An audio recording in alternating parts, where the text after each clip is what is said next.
हभप शिवानंद महाराज शास्त्री चित्रकूट धाम official. क्या जानोगे मोहन तुम प्रेम की भाषा, क्या होती है आशा, क्या हो निराशा। एक बार जरा तुम प्रेम करके देखो सावरिया,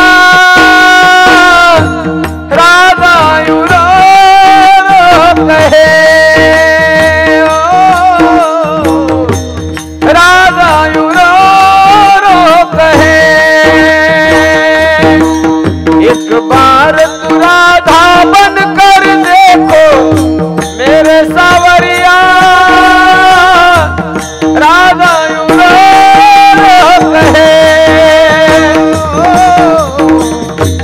राधा कहे। काय प्रेम पवित्र शब्द आहे. अरे नारदानं म्हणावं, नारदजीने म्हणावं, प्रेम हा शब्द ज्याला कळाला ना सज्जन हो, जगातला सगळ्यात विद्वान आणि जगातला सगळ्यात मोठा पंडित तोच आहे. ढाई अक्षर प्रेम के पढ़े सो पंडित हो,